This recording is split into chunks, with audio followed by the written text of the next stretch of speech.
High বন্ধুরা, আশা করি সকলেই ভালো আছো।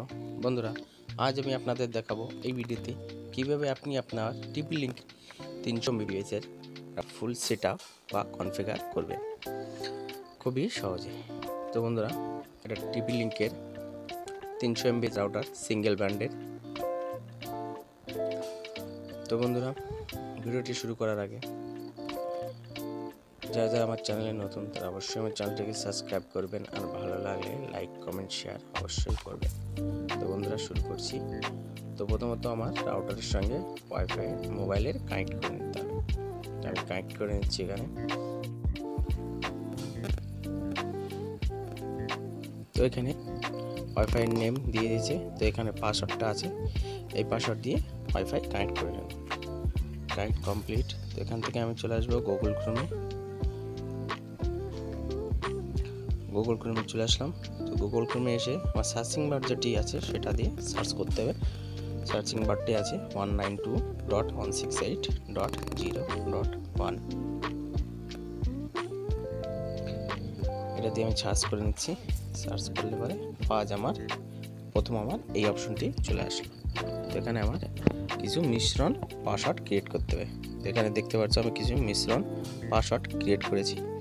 তো এখান থেকে কমপ্লিট হলে আমি লেটস গেট স্টার্টে ক্লিক করে দেবো। এখান থেকে আমি ক্লিক করে দিলাম। তো ক্লিক করলে আমার প্রথমত এই পেজটি আসবে। তো এই পেজে আমি নেক্সট করে দিলাম। তো নেক্সট করে আমি এখানে নিচে 5টি অপশন দেখতে পাচ্ছ।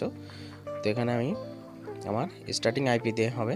তো এই পিপিইও যেটা আছে এটা হচ্ছে ইউজার নেম আর পাসওয়ার্ড। যারা ইউজার নেম পাসওয়ার্ড দিয়ে করবেন তাদের পিপিইও সিলেক্ট করতে হবে।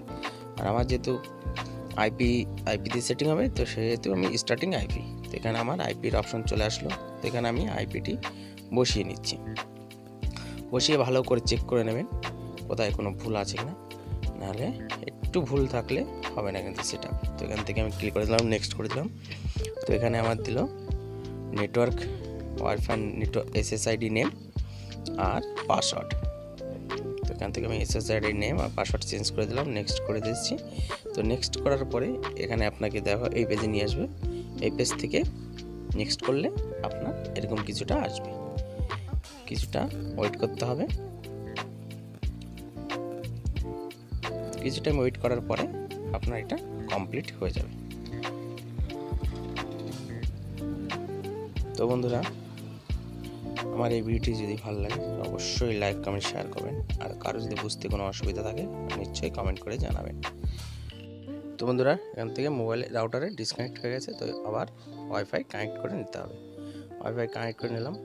তো সব থেকে সহজ হয় আমি ইউটিউব চেক করে নেব আমার ইন্টারনেট কিংবা আইপি সঠিকভাবে সেট আপ হলো কিনা, নেট চলছে কিনা। এখানে দেখতে পাচ্ছ চলছে। তো বন্ধুরা, সবাই ভালো থাকবেন, সুস্থ থাকবেন।